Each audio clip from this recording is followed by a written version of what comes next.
Alrighty. Well, hello, everyone out there.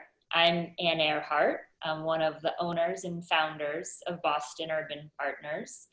My partner Jonathan and I are thrilled you can join us for tonight's family meal benefiting No Kid Hungry.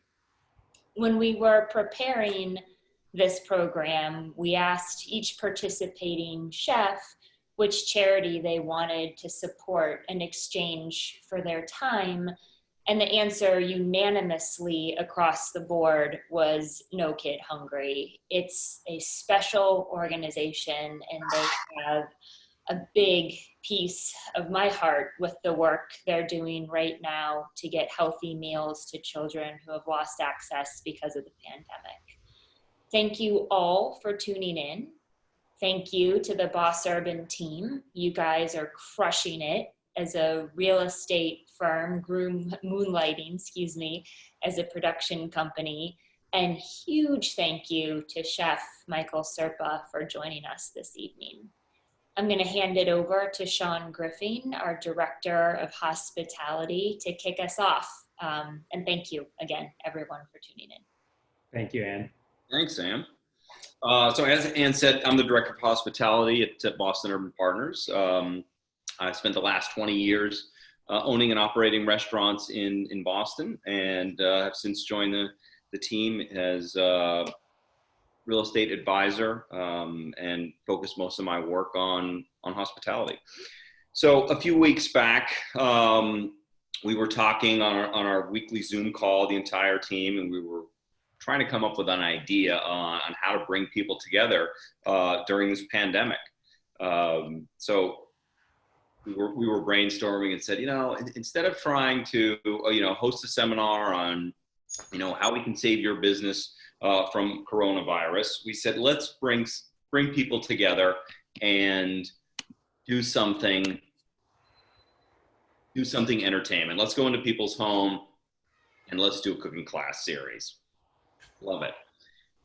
As Ann said, we talked to all the chefs and unanimously everybody wanted to do this to support No Kid Hungry. Before this pandemic, 1 in 7 children in the US faced hunger. Since March of this year, that number has jumped to 1 in 4. I tell you, No Kid Hungry needs support more now than it ever has. If you don't know about the organization, they've been around for 35 years. They were founded here in Boston and have been doing work nationally ever since. Hopefully Billy and Debbie Shore are out there watching us tonight. If they are, thank you both for this incredible organization you have put together and the work that you've done over the last 35 years. So next I wanted to introduce Michael. Michael and I have been supporting the work at No Kid Hungry for the better part of a decade.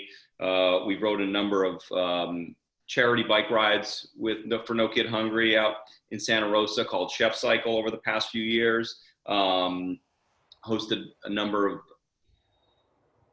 tables at the Taste of the Nation event that they do here in Boston every year, among many other events that they do around the city. Michael Serpa, for those of you who don't know, 3 restaurants here in the city. Select Oyster Bar, most recently opened up Grand Tour, and right before this pandemic was about to open his 3rd restaurant in the city, Atlantico. A lot of seafood on his menu. That's exactly what he's going to show us to cook tonight. So, Michael, how you doing tonight? I'm excellent. Thank you for the intro. Yeah. So halibut's on the menu tonight, yeah? Yeah. So, I wanted to do something that's easy and also just kind of like feels right for the season. So, right now, a lot of chefs are missing out from what they get to do with spring, and it's like all these veggies are coming in, and it's usually the most fun time of year to cook because you're getting out of winter. It's nice out. It's all the good stuff is going on in town in Boston, and then you just get all this fresh veg. So I wanted to do a dish that really showcased that and say this is something you want to eat when it's warmer out. You want to have something lighter. You want to have something that's kind of healthy. So that's exactly what we're going to do. Right. Hey, just so those of you that are new to Zoom, if you look at the bottom of the screen, there's a button there that says Q&A. If you've got questions, for Michael, type them in there, and then periodically throughout the cooking show tonight, we'll read those out loud, and hopefully Michael can answer them for you. There was just a chat here recently, Michael, from Dad. Apparently your dad and Kathy are here tonight. Yeah, they're probably tuning in from Pennsylvania. Oh, nice.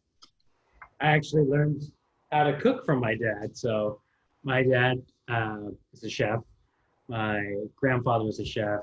My uncles were all chefs. Oh, wow. It's a family business. We can't get away from it for some reason. Great. So what's up first? All right. So what we're gonna do, right? I have the halibut portioned up. So if you're making this at home, you could buy that pre-cut. You could buy little, pieces and portion it as needed. Really, this dish is all about getting everything ready, and then your fish is finishing. So we have, a lot of veggies. We have, fresh peas here. I didn't have any favas available, so I got some sugar snap peas, snow peas, fennel, asparagus, little heirloom carrots, Swiss chard, some herbs, radishes. And what we're gonna do is we're gonna take all these items, just give them a very quick blanch, and then make a simple vinaigrette, sear the fish. I have a little bit of celery root that I've cooked, just in some water. And that celery root's gonna end up being a little puree for the bottom. What I do at the restaurants, I always like to have a hot element and a cold element for dishes. It gives a little bit more interest, a little bit more contrast. So the celery root will end up being the warmer element. The salad will be cold and kind of vinegar and acid. And then you have your protein, the fish.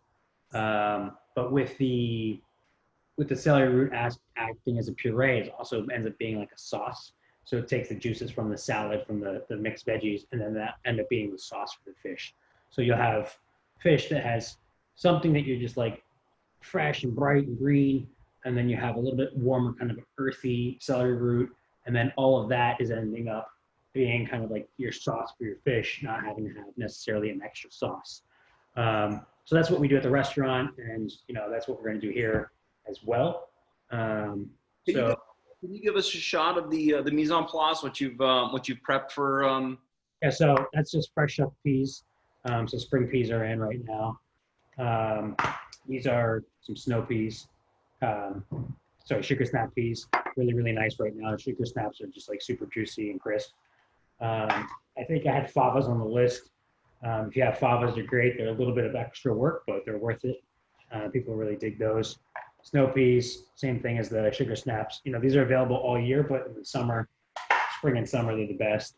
Asparagus, which is really kind of heading towards the tail end of the season for asparagus, especially like Boston local stuff is super, super hyper seasonal. It's like a couple of weeks and you have it and then it's gone. Some carrots, these are just really simply diced. Heirloom carrots. I have a little bit of fennel, I have some herbs. That's it. And then I have some halibut portioned up in the fridge. So I'm going to get all this going, get it cooking, blanching off the peas, sugar snap peas, the asparagus, all the green stuff, the fennel, and then the carrots. Just want to cook those just a little tiny bit, just to keep them crisp, but just get them cooked and chilled. And then I'm going to make a little simple vinaigrette, mustard, shallot, lime, fresh picked herbs, toss in some radishes, sea salt. So we'll have a really bright salad. Celery root puree, I'm gonna puree now, and then sear off the fish and go for it. All right. So when I'm cooking at home, Michael, I've always got a glass of wine with me. I noticed earlier you do as well. What are you drinking tonight? From my friend John Trimbach, Trimbach Riesling, 2016. So that's the way to do it. At home, I recommend it. At work, I wouldn't recommend it. a little harder with the tickets. You Right. get, And for any staff members who are watching. any staff, don't drink too much Riesling during the shift. Especially not your Trimbach. Yeah. All right, so I'm gonna get these all going, and then I have an additional camera, which hopefully will work, so you guys can kind of follow along with that. Really, this is just gonna be a very quick process. The blanching of this stuff is gonna be 1 minute, 30 seconds, depending on what it is. Maybe the carrots will be probably 2 or 3 minutes. But this is something that's nice if you're actually cooking a meal for people coming in or whatever, you're hosting a party. This is something you could scale up, and this is also something you can have ready ahead of time. So I would do all this stuff, I'm going to cook it now, but if I was cooking dinner for guests, I would have this all cooked ahead of time. And you'd have the salad ready to go, you'd have your puree, you just warm it.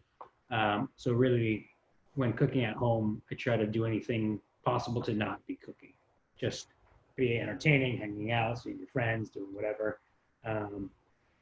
But yeah, that's a great point.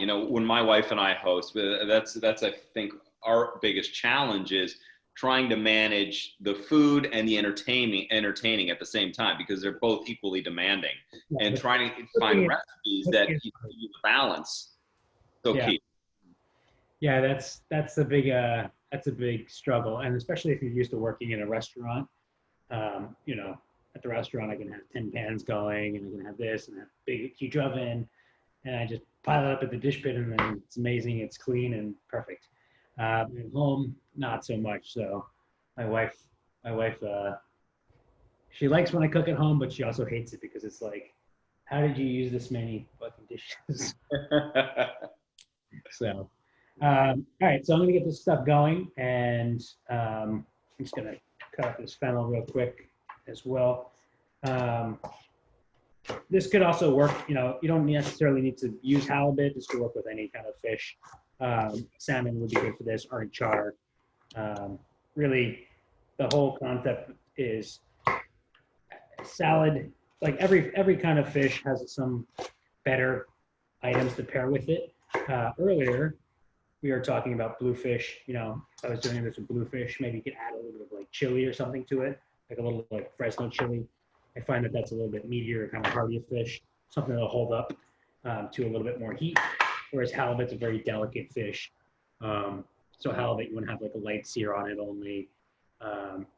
Flavors that are bright and easy versus something that's going to be kind of too over the top. Whereas stuff like striper, you can go a little bit more. Salmon, you can definitely put a little bit more kind of jazz in what you're doing. Halibut, I think, is more of a finesse fish. So it's something where people are a little bit maybe more uncomfortable cooking it.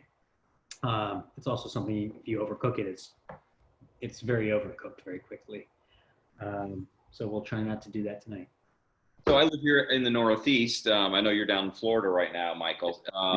If I wanted to substitute the halibut for another whitefish, would that be something I could do with this recipe?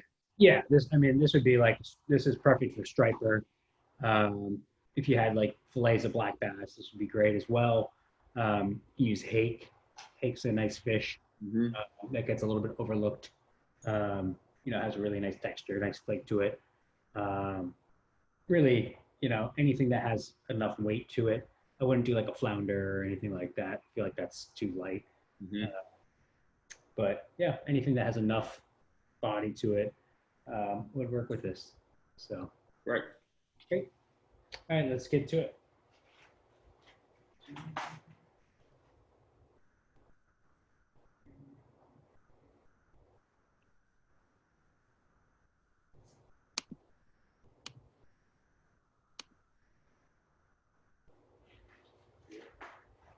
I believe my pans and stuff are there. So what I have going is I have a this is just a little bit of celery root. So celery root is something that people never buy for themselves at home. It's very like overlooked item as well. But celery root can either be done raw in like a salad, make like a celery remoulade with Dijon and vinegar and mayo. You could do like a little slaw with it. And then what I like to do with it is make either a straight puree with it, or use it as an item with other purees because it's a little bit of a subtle flavor. So if I need to add a little bit of body to a puree, I'll sneak some celery root in there. We were doing at Grand Tour, we were doing this artichoke soup, but artichokes are expensive and you need a ton of them to make enough for a soup. So we would be supplementing it with celery root, which would add a little bit of richness, body, kind of like a savory flavor. So it's something cool to use, kind of think about when you're at the store if you see it. People don't really know what to do with it, but it's one of my favorite veggies. And it's nice for this dish. It'll add a little bit of that kind of like savory, rich note to a really bright dish. So I'm just going to heat this up a little bit more. It's just cooked through, and then I'm going to puree this. So you take that celery root, you peel it, cube it, and now you're sautéing it. Is that right, Michael? Yeah, so it's cubed, and then it's just done in water. So I just did it in a little salted water, just till it's tender. And then just going to heat that up real quick, and then buzz it in a blender with just a little bit of butter. Make a really simple sauce. Mm-hmm. And then as I'm doing that, I got that going. I'm going to start doing the veggies right alongside that.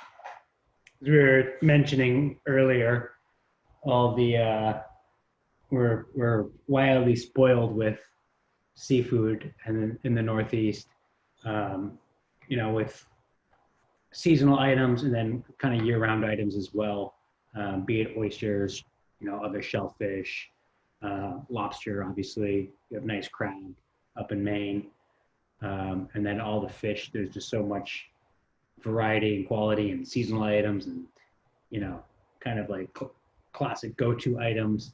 So it's always fun for me to be able to use that stuff at the restaurants. And as summer's coming in, it's like it's like a sign of summer once mass striper is running. We want to get striper on the menu. We want to get specials going with striper. We want to get bluefish specials going. It's always fun to do that. And then as you progress into winter, you're hitting like Nantucket bay scallops and sea urchin and stuff like that. So it's always interesting to see. Right now I'm in Florida, but down here there's this whole different world of fish, a whole different world of seafood.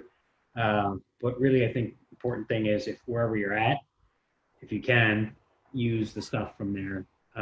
Use the fish from Florida. If you're in Florida, we're not doing that today, but if you're in Mass, you want to use the local fish, support the local fishermen. It's just fun to do, and it feels appropriate. So. And so here in New England, the fishing seasons are very seasonal. You can't get striped bass year round. You can't get what fish is which fish is in season right now? So right now, striper's not in season yet. They usually start right around July 4th. And then black bass is very regulated. So black bass is a fish where I would never put on the menu. I would just run it as a special because they have really strict quotas on it, which I'm totally for. Mm-hmm. To preserve the stock and make sure we don't, eat it all. Sure. So that's sometimes it's like a couple of days and they hit the quota and then it's closed down and then it's like 2 weeks later. So you're always looking at kind of, that's why you have to have a good relationship with your fish guys. And they're going to be calling saying, hey, this just came in. Hey, this just hit. Hey, they're not fishing this today. There's problems with whatever. So on my end, it's cool to see that and have that relationship where they're saying, we're going to have, really nice striper. It's coming. It just came off the boat this morning. It'll be here this afternoon. Do you want some? Yeah. saying, yeah, of course I want that. It's going to be the best fish you can buy. Mm-hmm. And then, it's hard when you're at home. If you're buying fish, you don't get the same quality as you would as a restaurant, uh, unless you're buying direct from like a Captain Martin's in Wellesley, because they're supplying restaurants as well. Yeah. So if you're going there and you say, I want some sea scallops, they're going to have really nice sea scallops because that's the sea scallops they're selling to us. Same thing. Like if you want halibut, you go to Captain Martin's, it's going to be better than it is from Whole Foods because Captain Martin's is a seafood purveyor. Whole Foods is a grocery store. And so can I go direct to some of these purveyors that, Yeah, I mean, even right now, particularly, Captain Martin's always has a market. And then like Red's Best does great stuff as well. They sell out of Italy actually, mhm. market there. But Wolf's is now doing seafood for direct to consumer. Okay. That's a restaurant specific vendor. Mhm. But with pandemic going on, they're actually starting to sell stuff to the masses, which is good for them and trying to figure it out. Yeah. Let me grab these peas out of here quick. Michael, we got our first question of the night. Someone wants to know about your new restaurant. Yeah. So give me 1 second. Mhm.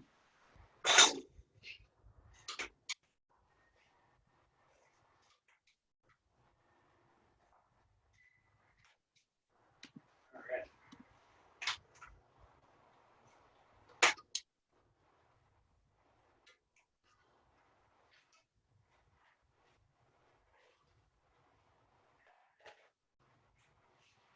Great. So Michael, you just took the peas out and you So just the sugar snaps in now. Sugar Is easy snap. to do too. So the can you hear me when I'm over there? Does that work? we can hear you. Okay. Yeah. So with the new restaurant, well, there's two. So I mean, we just opened Grand Tour about a month and change before everything kind of went down with the pandemic. And in the meantime, we were building out Atlantico down the south end at 600 Harrison at the Girard building. And we were getting very close to opening when we kind of had to put everything on hold and work on figuring that out. So that's a really nice space. It's about 100 seats, a little street patio there right in front of the building. We will be doing kind of a Spanish tapas and Iberian Peninsula inspired place. So Spanish, Portuguese tapas, raw bar, paella. We have a cafe element during the daytime with Little Wolf Coffee out of Ipswich. So we're doing coffee, awesome pastries, kind of a casual space during the morning, and then full lunch, brunch, all that stuff that restaurants used to do. So the pandemic is making that a little bit challenging right now, but we're going to figure that out. We're going to see what happens when we can reopen. We might open in a different form than kind of planned, and then transition to full-scale restaurant when it's appropriate. But it's a cool spot. It's really nice down there. The neighborhood's great, very loyal diners down the south end, and that whole area is emerging back there where the flower market is. They're doing a lot of buildings now. Interesting to see. A little bit different from Back Bay. A little bit more neighborhoody, I think. So as you're deciding what to do with Atlantico when things open up, what's going on at Grand Tour and Select right now?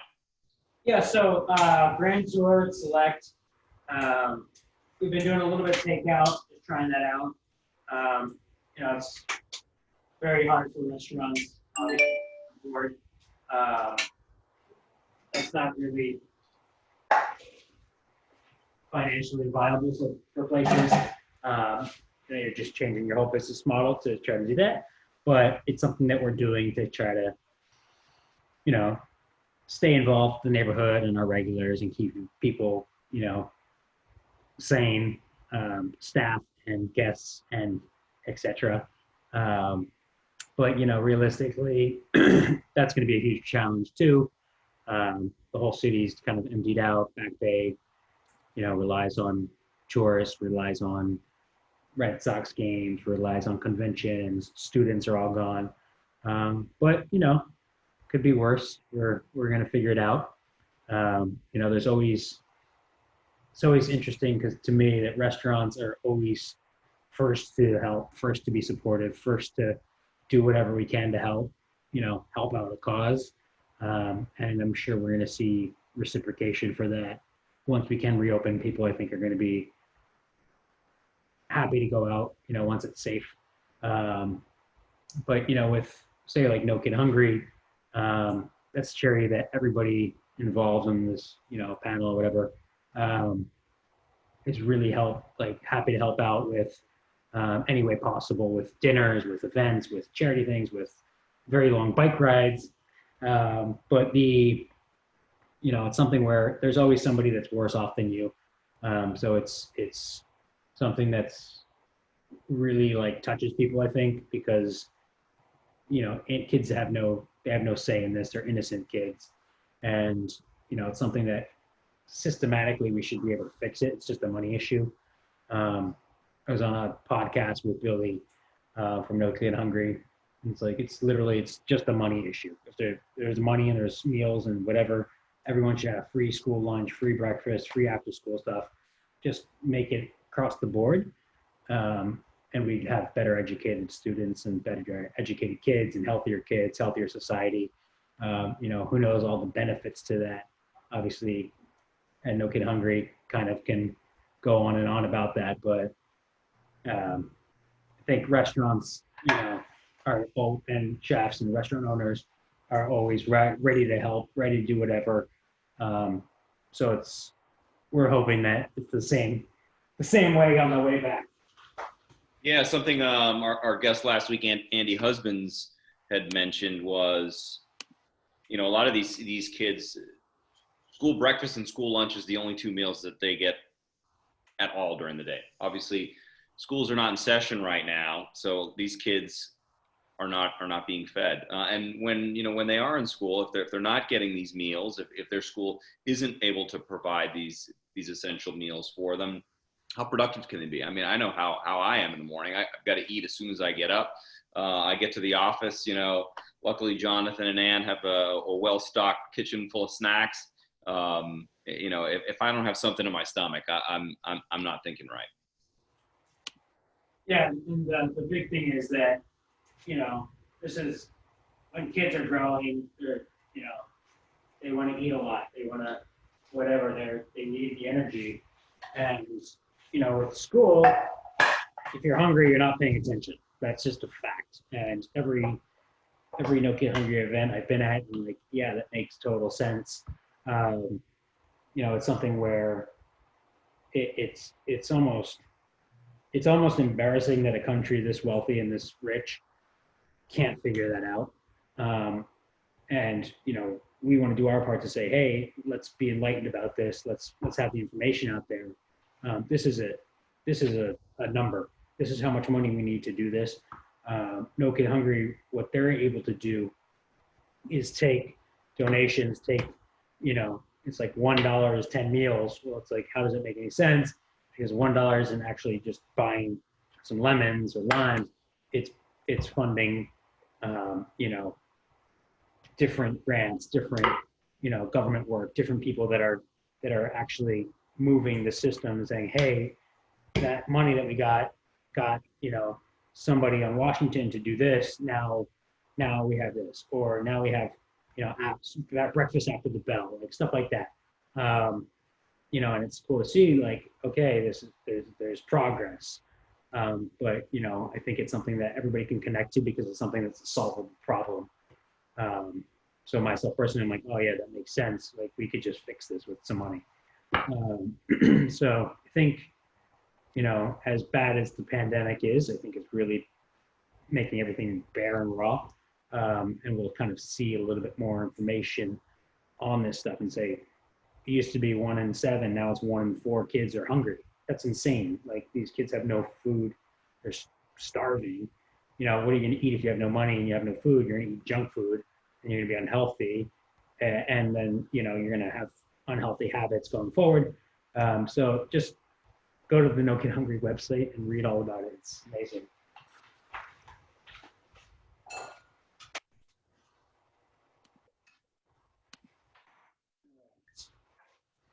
So Michael, I see you got your celery root. That's just sautéing on the stove top still. Yeah, that's What's ready the to go. that you just put in? So just that was some fennel. That was a little cut fennel. And then I have some carrots to go next. And I'm going to puree the celery root now. And then sear halibut. And we're ready to eat dinner.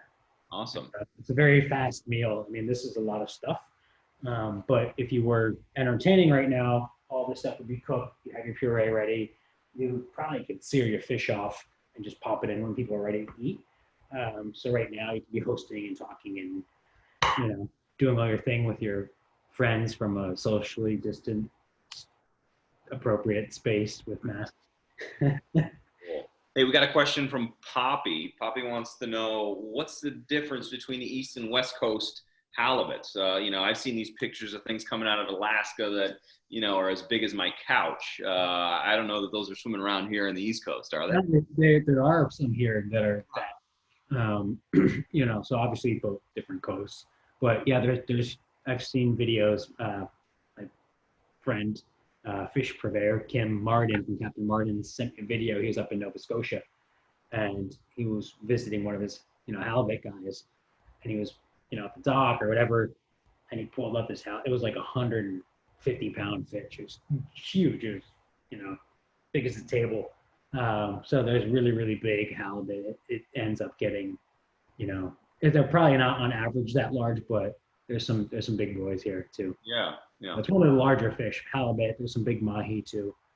Stuff where you see a fish that's, you know, over 100 pounds.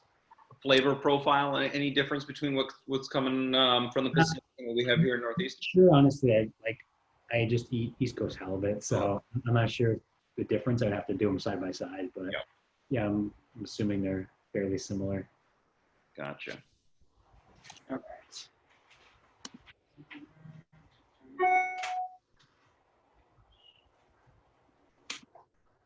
All right, so fennel's going out. Carrots, I'm going to throw them in. Those will take the longest. And then I'm going to puree the celery root with just a little touch of butter. Hey, Michael, we lost a feed on your Another one. stove top. Yeah.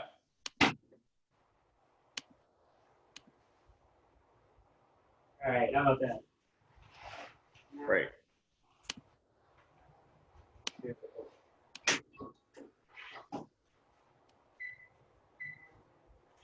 So that's going to be celery root, a little bit of butter. This is already salted because I used a little salt in the water.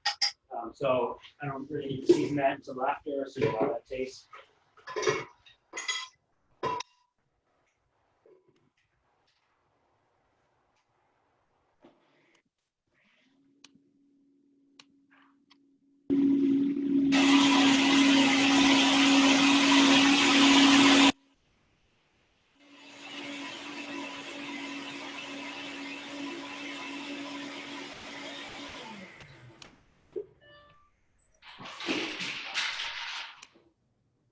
Fortunately, my mom has a pretty good blender here, so a nice puree.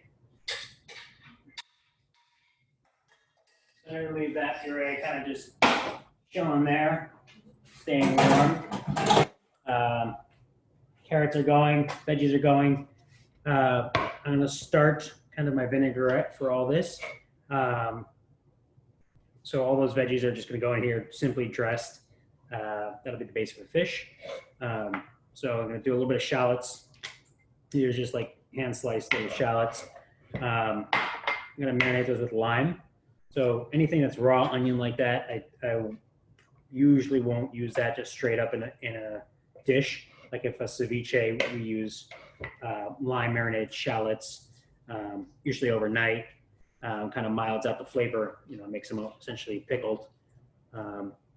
So That's what I'm gonna do with these.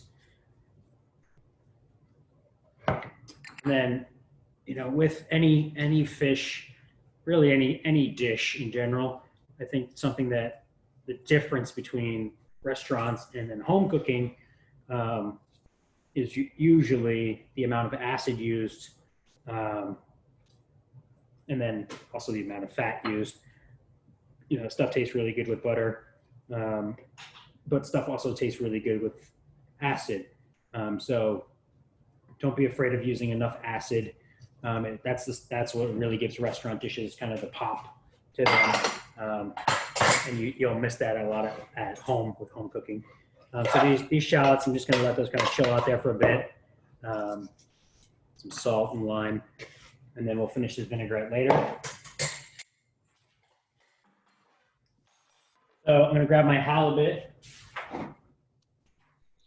So while Michael's getting the halibut out of the fridge, just want everybody to look at the chat. I'm putting up the link to our donation page.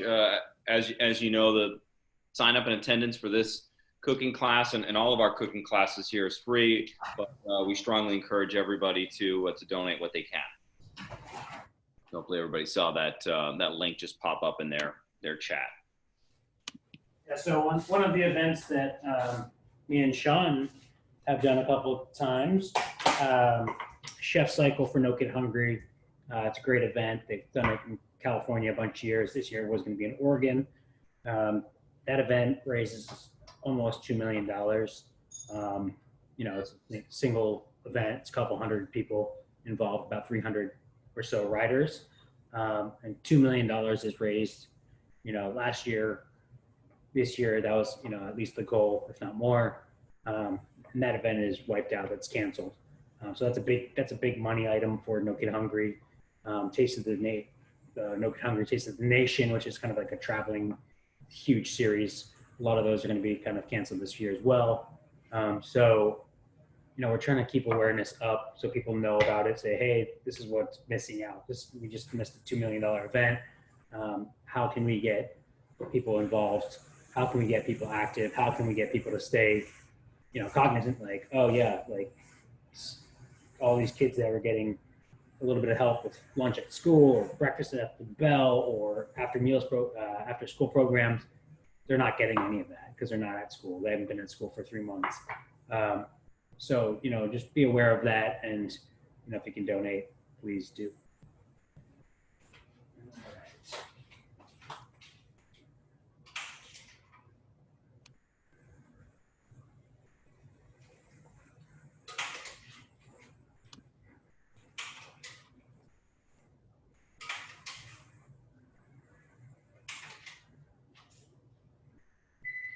So Michael, who are you cooking for at night at home?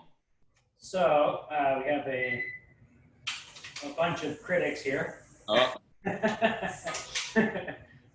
Now we have my mom, her guy, Orlando, and my wife, Lena.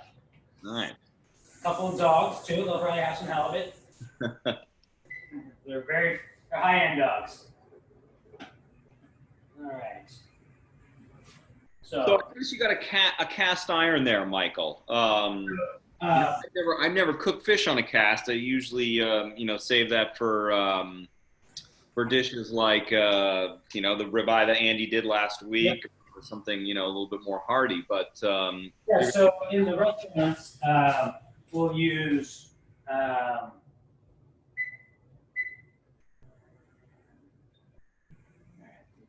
so in the restaurants we'll use a black steel pan, which is going to be similar to like a cast iron, but it's a little bit thinner, and it heats up, you know, quicker. But it's, you know, like a black steel saute pan. We'll use cast iron occasionally for some items, but at home it's just like the most versatile dish. I don't have black steel that I have to keep cleaning and oiling up and stuff all the time.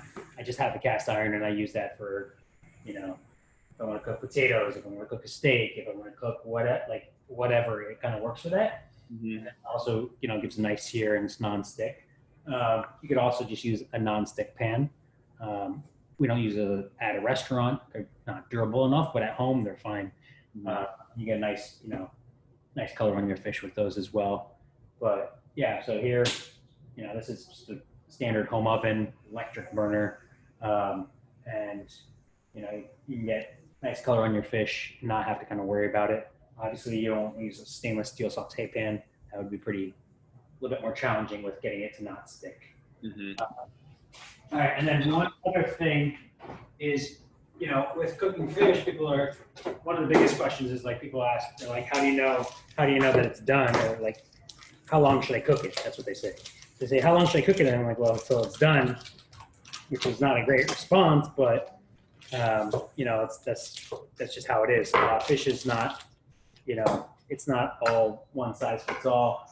This is a little bit thinner pieces of halibut from a tail. Sometimes you get really big halibut. We have this huge chunk. So we're going to try to, judge the fish by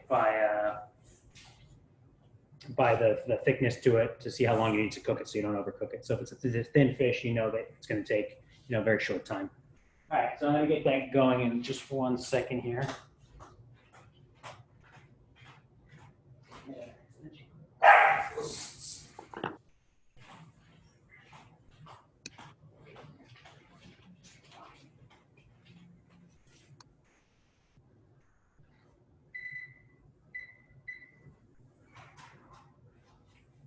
All right, so when I cook fish, I like to keep it dry. So you're gonna get, not it's gonna stick. It's gonna brown up nicely. I don't use pepper usually on fish.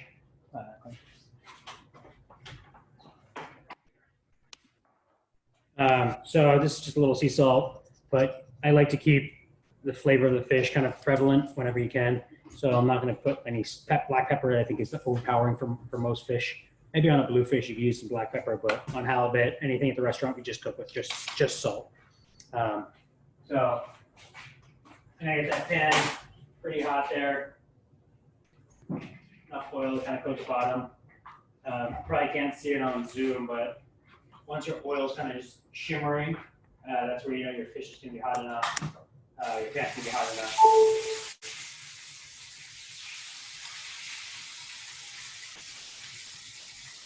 How much oil there? Is there a fair amount of oil you put in the bottom? Maybe like 3 or 4 tablespoons. Okay. Just enough to coat the bottom of the pan. You don't want it to be too dry, and you don't want it to be like frying either. But if you don't put enough oil, you're going to have a challenge kind of browning the bottom. So as that's going,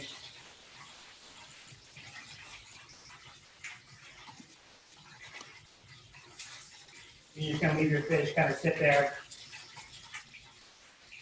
and then let it start browning up and getting a little bit of color. There's actually just a touch too much oil, so I'm going to take a little bit out.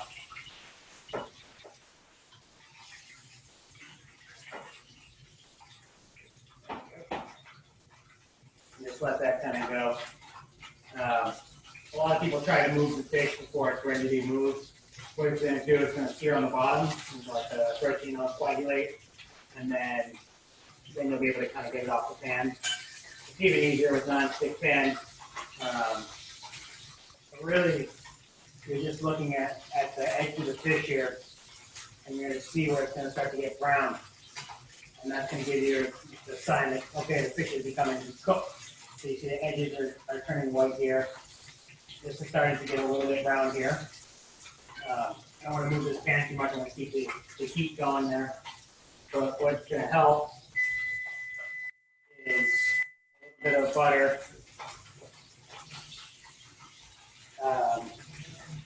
It's going to add a little bit of browning on the fish. So it's going to help me brown it evenly along the bottom.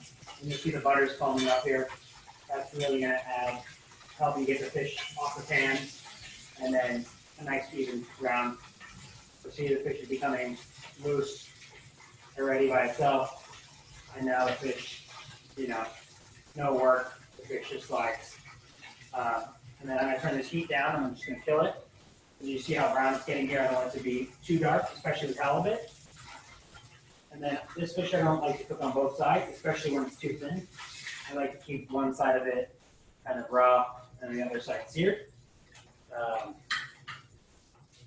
And then just as an example, that's what the halibut looks like here.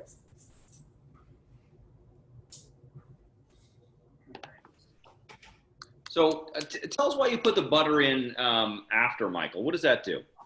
So you want to use the oil first, because if you put the oil, the butter too early, it'll burn up. It'll brown too much. It'll get burnt butter. Yeah. Whereas oil has a higher burn temperature, or smoke temp, so you can bring the oil, cook with the oil, and then you want to finish with the butter, get the flavor of the butter, and then help with the browning of the fish. Same way. That's the same way you would want to cook a steak.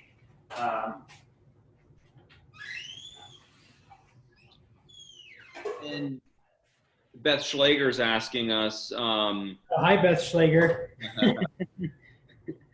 She loves our halibut at Select. What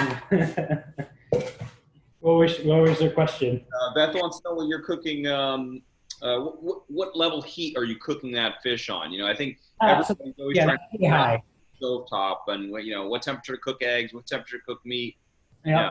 So I cook it on high, but you want to regulate the temperature. You don't want it to be too hot. You want it to be your pan or your oil shimmering like that, but you don't want it to be smoking. I notoriously can't cook anything at home. Every time I cook at home, like 85 smoke detectors go off. Thankfully, there's none in the vicinity. There's one, but I think it's disabled. But yeah, it's very hard for me to cook at home because I'm used to having a hood and how you cook at a restaurant. So it's a little bit different. Something you can do as well, if you were cooking that fish in a nonstick, I would say you could start it in a nonstick on like a medium-high heat, and then put it in the oven. And then it'll actually finish right in the pan in the oven. Be careful when you're taking it out, obviously, but then you're not gonna have to deal with as much smoke in your kitchen. That's part of cooking is using heat, but it's hard at home if you don't have a nice hood system. All right, so that fish is ready to go. I'm just gonna pop it in the oven for a couple minutes because it's very thin. I'm gonna finish up the salad, and I have the puree, and then we're gonna plate it, and we're gonna have some wine.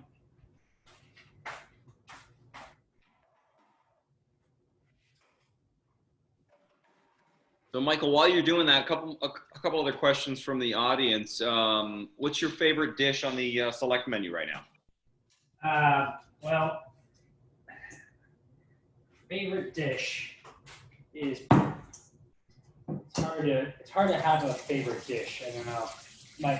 I would say the thing that I had on the menu kind of as like a concept of the restaurant. We still have on the menu, which is the sea bream. So when we're kind of coming up with the idea for Select, I said, hey, I want to have this seafood restaurant, but I don't want it to be necessarily like fried clams, chowder, et cetera, et cetera, et cetera. I want to have it a little bit more like Mediterranean-ish leaning kind of vibe, and I really want to do this. I want to just do like a whole fish, like a really simple whole fish with like potatoes and fennel and whatever. And that ended up being dish on the menu, which is our sea bream, which we do with fingerling potatoes, little roasted fingerling potatoes, roasted fennel, and like a kind of like a salsa verde with mint, oregano, parsley, olive oil, and then just a little piece of lemon on the side. It's like a super simple, very basic dish, but the fish is amazing. It's great quality. The prep is ultra simple but delicious. Works perfectly with the fish. The sauce is great. It's just a really fresh, bright herb sauce. So all the components just work perfectly, and it's something where it's a little bit of work. You have to. It's a whole fish. Comes on the bone, head, tail, all that stuff. You have to work on it. So I find that it's kind of rewarding. To eat when you eat a whole fish. You have to have a little bit of patience. You have to fillet it, but the bone keeps it really super moist and tender. Something that's probably my favorite dish on the menu, even though it's maybe the most boring dish on the menu, quote unquote. All right, so that fish is wrapping up. I have the shallots here. I just chopped the Swiss chard up a little bit more, so it's a little bit easier to mix in the salad. What we're gonna do is make the vinaigrette, get the veggies in here, get the herbs in here, season it, taste it, see what we need. So I'm gonna start with some Dijon mustard, nice scoop of that. I don't really use recipes for almost anything, just a couple things like salad dressings that we make and stuff like that.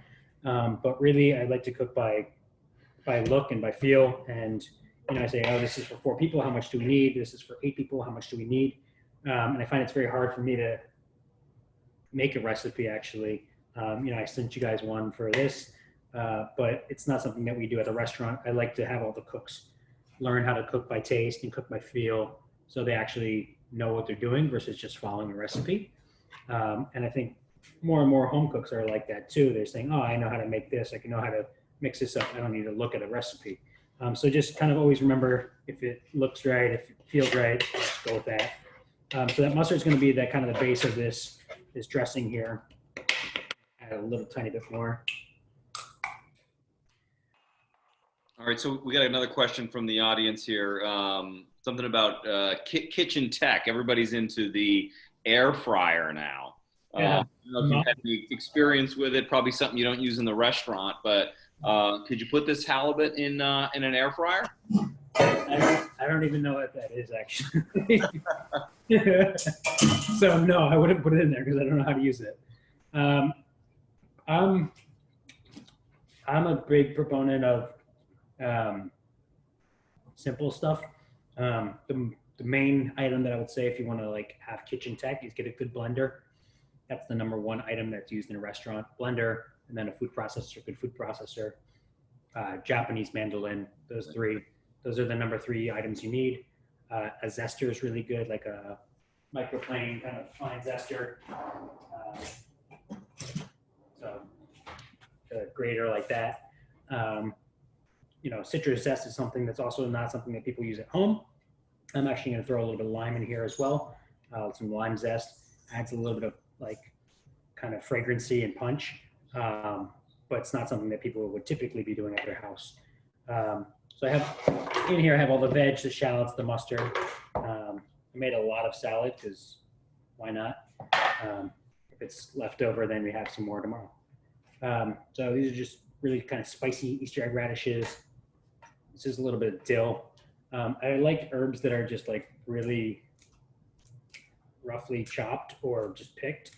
I find that diced parts, fine chopped parsley, I don't like that. I like when people just run a knife through it. Cilantro, same thing. My mom hates cilantro, so we don't have that on here today. But you have an octopus dish that's just like a cilantro salad, and people are like, "Holy crap, that's a lot of cilantro." They're not used to seeing cilantro in that manner.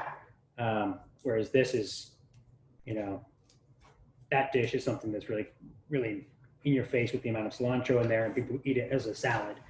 This parsley, this is just really one-time passed chop of parsley. So, very, very rough as well.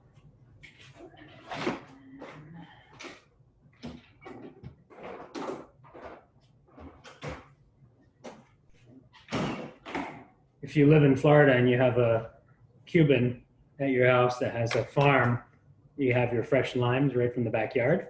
Ooh. Nice touch. Nice. So that's a little bit of the lime zest there. That's just going to add a little bit of fragrant kind of herbal note. And then I'm going to use the juice as well. And so what does the zest do? You got obviously a lot of lime juice. We saw you put that in earlier with the it just adds a different element to juice. Lemon zest versus lemon juice is a little bit different.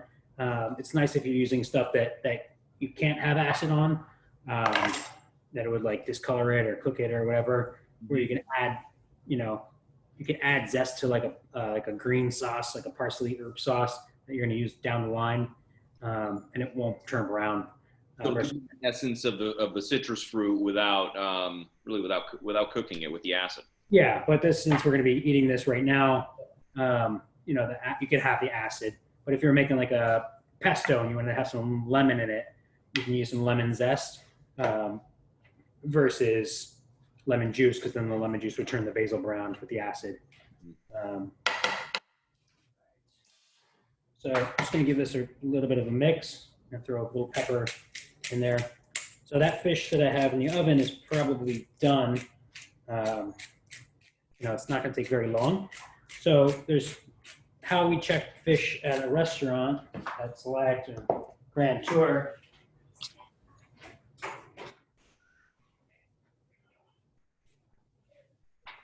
So we're going to take a look at this fish here. So you'll see, like on the bottom, you'll start seeing the juices coming out of the fish a little bit. And you'll start seeing it bubble on the plate. So we use like a little sizzle pan, or this is just a sheet pan. But once you see a lot of this coming out and bubbling, then you have an idea the fish might be ready. We use cake testers at the restaurant, but at your house, you just use like a little knife and just give it a little quick poke, kind of in the thickest part. And you can just touch that to your finger or like to your lip. People don't like to see that, but and you're going to see the fish is just starting to get warm in the middle. You want your fish to be like medium warm in the center. You don't want it to be hot. If it's hot, it's overcooked. If it's cool, then it's not quite cooked. So this needs like maybe 2 more minutes. I'm going to get that going, and then I'll start plating up.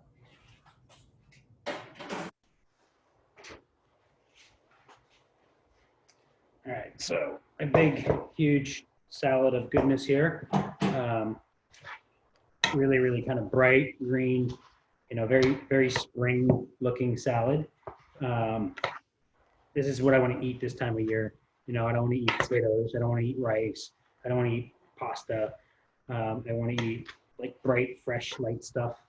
I think most people do as well.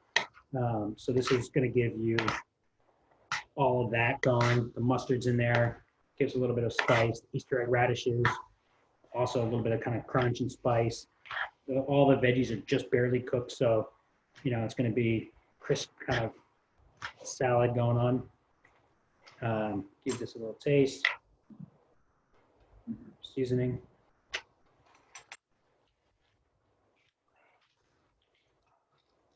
A little bit more salt. I'm going to throw a little bit more lime too.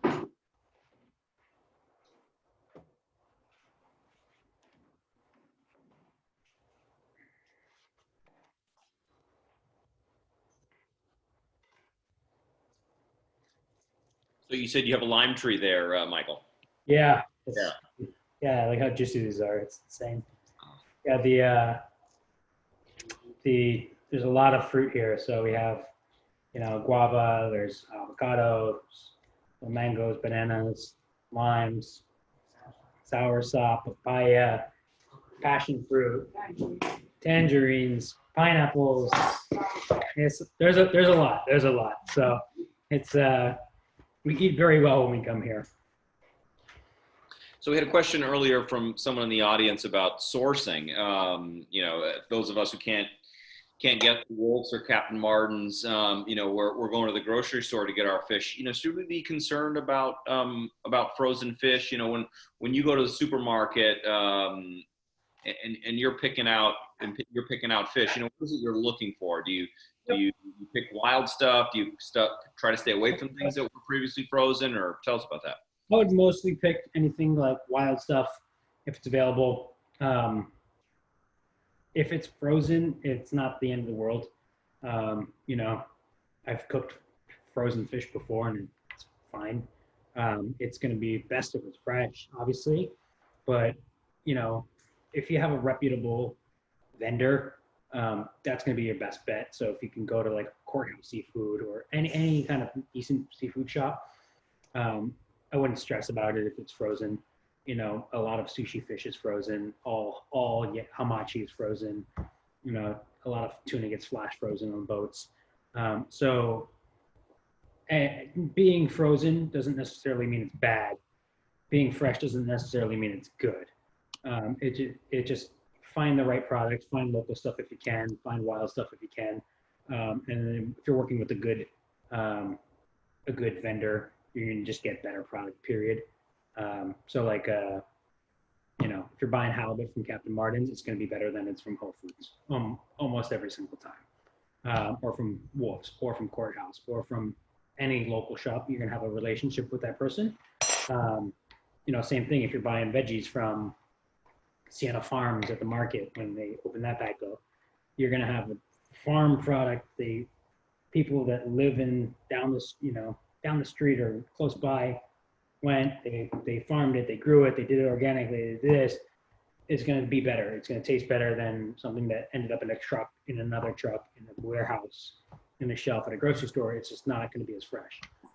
So think about that, and it's something where I always spend more money on something I know it's going to be good.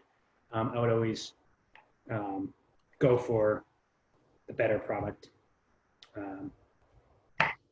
All right, so we're going to plate this up.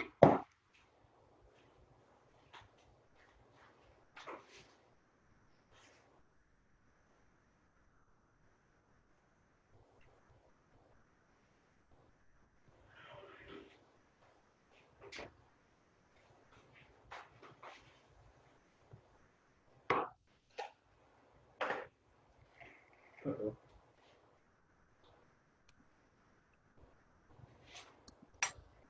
Fucked up meal.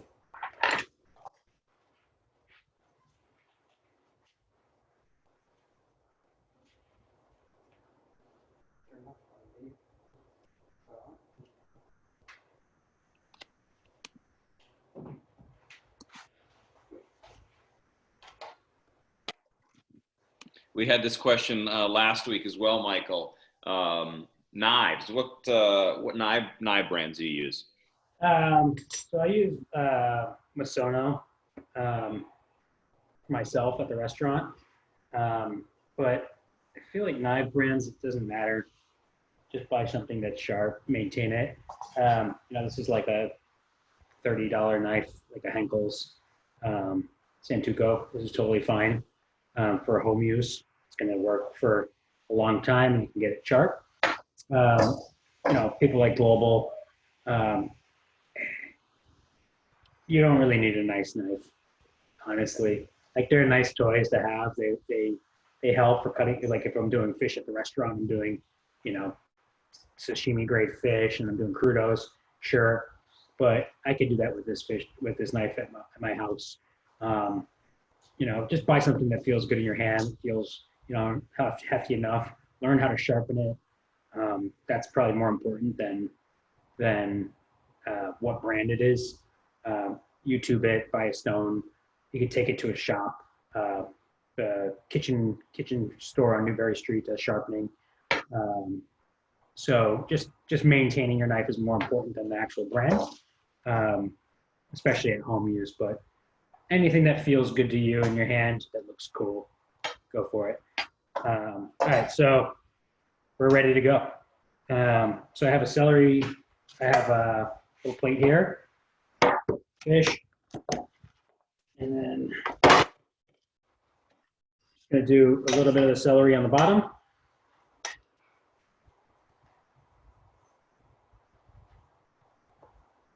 That's going to be our kind of our binder or sauce, essentially. I'm going to do a piece of the halibut here. This piece. And then with our salad, we have a lot of salad, but I want this to kind of be on top of the fish and a little splayed over so you can still see your fish, you can see your sauce. And get it all going on there. And then you can see all like the components in it. So it's visually appealing. It looks, like a restaurant dish, but it's at home. It's easy to make. Something you could have this all made ahead of time. You got a lot of fresh herbs in there. You got shallots. And all that stuff. So this is our halibut with celery root puree and spring vegetable salad. Wow, that looks beautiful. It looks pretty good, actually. Apparently I could still cook. Who knew? You got some lucky diners there with you tonight. Yes, we're gonna enjoy that. And then to drink with that Trimbach Riesling would be good. I would also do something like a Raventos Brut Catalonian sparkling wine, cava, but don't call it cava. And then, or like a rosé, so Smirabelle rosé. Obviously, rosé season. It didn't go away totally this year because of the pandemic. So there's still rosé. They still made it. It's in bottles. You just have to drink it at home currently. But something like that, like a cold rosé, bright veggie salad with your fish is going to be pretty nice. So that's it. That's our halibut. We made it. That's great. Thank you so much, Michael. Really appreciate you coming on and spending Sunday night with us. Look forward to seeing you back in the restaurant. I don't even know what day it is anymore. It's insane. It's so there's like a pandemic thing. You're like, what day is it? You're like, oh, it's Sunday. Oh, hey, that's right. Yeah. It's today. So, thank you for having me. Any fish questions, please feel free to reach out. Hopefully we'll be serving this Atlantico at Grand Tour, at Select, anywhere soon. But don't forget about No Kid Hungry. Don't forget to visit their website, see all the information on there. If you watch one of the videos from No Kid Hungry, you're like, I have to do something. I have to donate. So please check it out and help support that cause.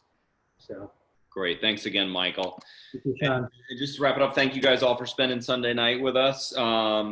Hopefully you join us again next week. Jody Adams of Porto Trade in Saloniki, my business partner, will be here cooking for us incredible salmon from her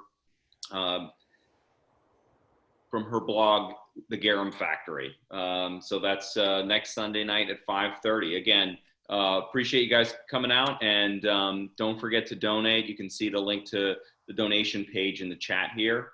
We'll see you guys next week. Awesome. Thanks. Take care.